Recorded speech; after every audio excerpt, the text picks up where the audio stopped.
Many learn early that approval feels like safety. A smile from others becomes reassurance. Acceptance becomes currency. Machiavelli observed a harsher truth in The Prince. It is far safer to be respected than loved, if one cannot be both. Love is fragile. It shifts with emotion. Respect, however, stands on structure, on boundaries, on the steady architecture of self-possession. To stop being liked is not to become cold. It is to become solid, to stand without shrinking, to speak without trembling, to exist without asking permission. Somewhere between approval and authority lies a deeper form of power.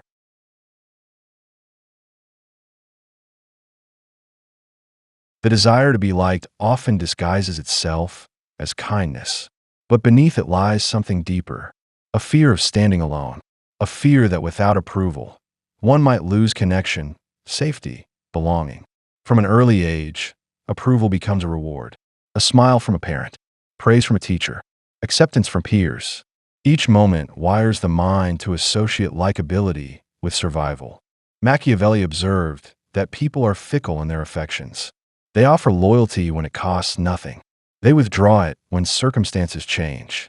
Love, he wrote in The Prince, is sustained only by obligation, and obligation dissolves when it conflicts with self-interest. To rely on being liked is to stand on shifting ground. Approval is emotional. Emotions are unstable, and the one who depends on them must constantly perform to maintain them. The addiction to approval is rarely loud. It is quiet compliance. It is the subtle discomfort of disagreement left unspoken. It is the tension felt when asserting oneself risks disapproval. Over time, this constant self-editing fragments identity. Resentment grows silently. Authenticity fades gently, and the person becomes known, but not truly understood. The tragedy is not in kindness. It is in the erosion of self beneath the need for acceptance. Here begins recognition, the realization that being liked has a cost, and that cost, though invisible at first, slowly shapes the architecture of one's dignity.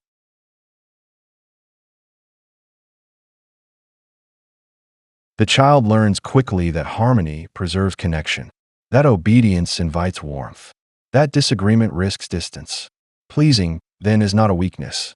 It is an adaptation, an early strategy for survival within fragile systems of approval.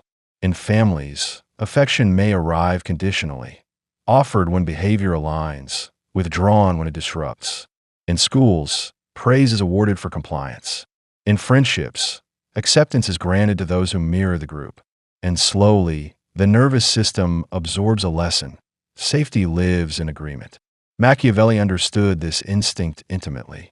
In The Prince, he wrote of loyalty as something unstable, easily fractured when fear or advantage intervenes. People, he observed, are bound by interest more than affection.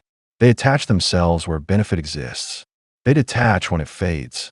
This insight exposes the fragile root of pleasing. If affection shifts with convenience, then building identity upon it becomes precarious. The one who seeks constant approval must constantly adjust, recalibrate, reshape. Social hierarchies reinforce this dance. Power gravitates toward those who project certainty. Those who appear overly eager for acceptance often lose perceived authority. Psychology confirms this. Confidence signals stability. Excessive agreeableness can signal uncertainty. Yet none of this begins with calculation. It begins with a child seeking love, with a nervous system trying to secure attachment, with a human heart learning that belonging feels like safety. The origin of pleasing is tender. It is innocent. It is deeply human. But what once protected can later confine, and what once secured love can quietly erode respect. Recognition deepens here. The pattern did not begin as weakness. It began as survival. And survival strategies, when carried too long, can shape an adult life built on fragile ground.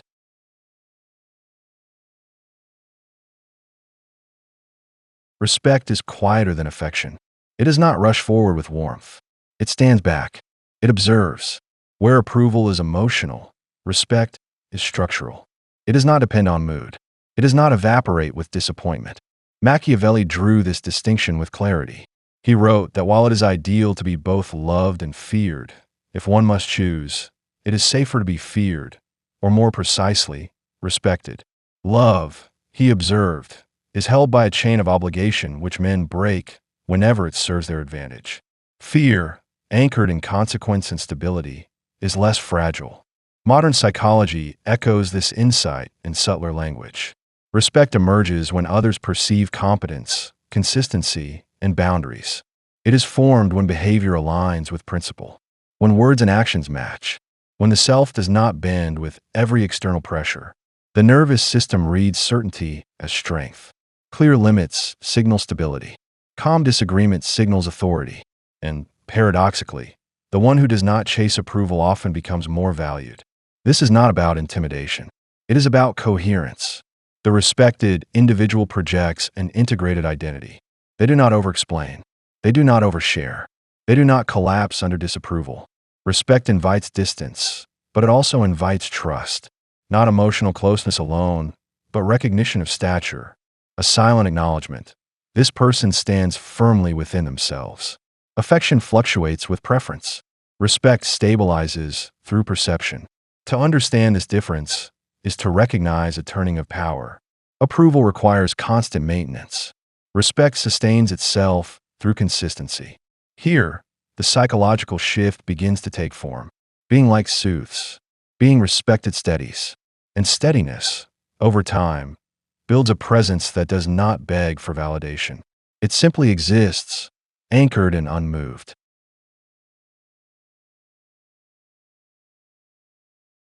Even after understanding the difference between approval and respect, something trembles inside. A question that lingers beneath confidence. What if they withdraw? Disapproval feels ancient. It echoes childhood moments of silence, of tension, of subtle rejection. The body remembers. The nervous system tightens. To choose respect over being liked often means risking misunderstanding. It means speaking when silence would be safer, holding a boundary when yielding would invite applause, remaining composed when emotion demands appeasement. Machiavelli understood this delicate balance. In The Prince, he warned that rulers must avoid hatred, even if they cannot maintain affection. Respect must not become cruelty. Authority must not harden into arrogance.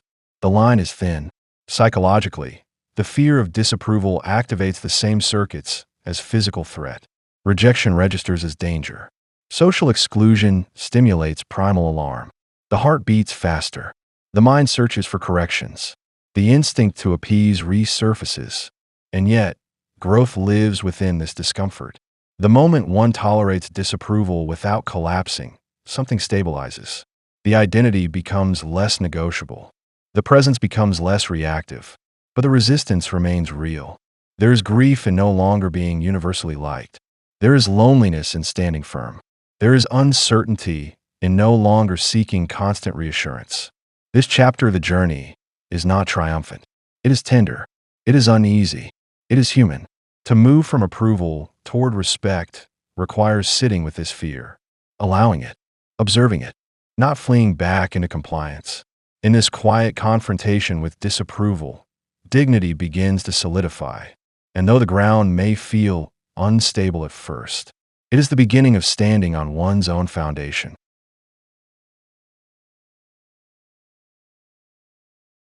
There comes a moment when clarity settles in, not loudly, not dramatically, but like a quiet shift in posture. The realization is simple. Affection can disappear overnight. Respect endures under pressure. Machiavelli observed this with unsentimental precision in The Prince. People, he wrote, are quick to pledge loyalty when it benefits them. They are equally quick to withdraw it when circumstances change. Love binds lightly. Interest binds tightly. This insight is not cynical. It is structural. Human beings act according to self-preservation. When admiration costs nothing, it flows easily. When standing beside someone requires sacrifice, admiration often retreats. To build identity upon being liked is to depend on shifting emotion. To build it upon respect is to anchor it in perception of strength and consistency. The realization deepens further. Respect does not require harshness. It requires boundaries. It requires coherence between word and action. It requires emotional steadiness in moments when others fluctuate. Machiavelli warned that a ruler must avoid hatred, but need not chase love. The same principle applies to personal presence. One need not seek universal approval. One must avoid moral collapse. Here, something reorganizes internally. The need to be agreeable softens. The need to be consistent strengthens. Self-worth detaches from applause and attaches to alignment. This is the Machiavellian realization. Stability commands more influence than charm. Composure commands more authority than popularity. And those who stand firmly within themselves are less easily shaken by the moods of others. The shift is subtle but irreversible. The center of gravity moves inward. Validation becomes internal. Presence becomes grounded. What once felt like loss, the loss of universal likability, now feels like relief. A quiet release from constant performance. And in that release, respect begins to grow naturally. Not demanded, not forced, but recognized.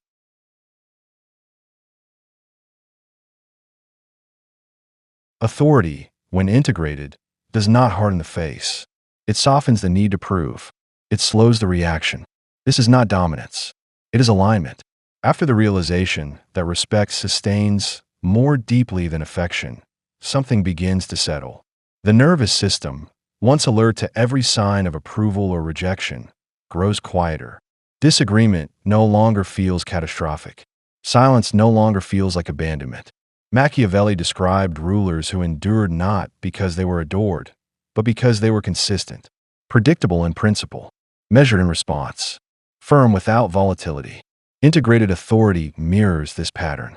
It is the ability to remain composed when challenged, to say no without apology, to hold a boundary without anger, to tolerate being misunderstood without rushing to correct perception.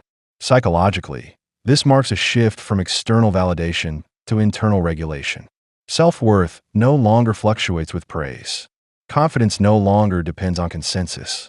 The identity becomes less porous. Others begin to sense this steadiness, not through grand declarations, but through subtle cues. Less over-explaining, less nervous laughter, less defensive justification. Respect often emerges quietly in response to emotional stability. People trust what feels anchored. They gravitate toward what appears grounded. Yet integration does not mean coldness. It allows warmth without dependence, kindness without submission, empathy without self-erasure. Machiavelli warned against cruelty, not against strength. Authority, when balanced with fairness, avoids hatred while maintaining structure. The same is true within personal presence. Integrated authority feels calm. It carries no urgency to impress, no compulsion to dominate, no hunger to be liked. It simply stands, and in standing, it radiates a quiet signal. This person belongs to themselves.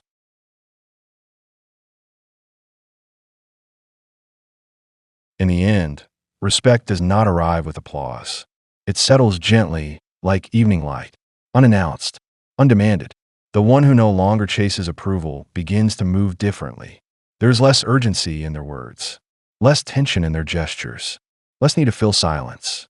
Presence replaces performance. Machiavelli understood that lasting power is rarely loud. In The Prince, he wrote not of constant aggression, but of stability, the ability to maintain order without unnecessary display. The strongest ruler is not the most adored, but the most anchored. This anchoring becomes internal. When being liked is no longer the central aim, identity simplifies. There is clarity in speech, deliberateness in action, calm in disagreement. Others may still approve. Some may withdraw. But neither reaction defines the self. Psychologically, this is the resolution of a long tension. The nervous system that once scanned for validation now rests in self-regulation. The mind that once rehearsed pleasing responses now speaks with measured honesty. Respect emerges not because it is demanded, but because it is perceived. Consistency communicates reliability. Boundaries communicate strength. Emotional steadiness communicates security. And security invites acknowledgement. There is a quiet dignity in no longer bending for applause, a relief in not editing every truth, a strength in tolerating disapproval without collapse. This is the quiet power of presence. It does not need to be announced. It does not seek to dominate. It does not beg to be understood. It simply stands, steady, composed, internally aligned. To stop being liked and start being respected is not to abandon warmth. It is to root warmth in strength, to let kindness arise from stability rather than fear. And in that stillness, something profound unfolds. Not everyone will approve, but those who remain will recognize something deeper than affection. They will recognize their presence.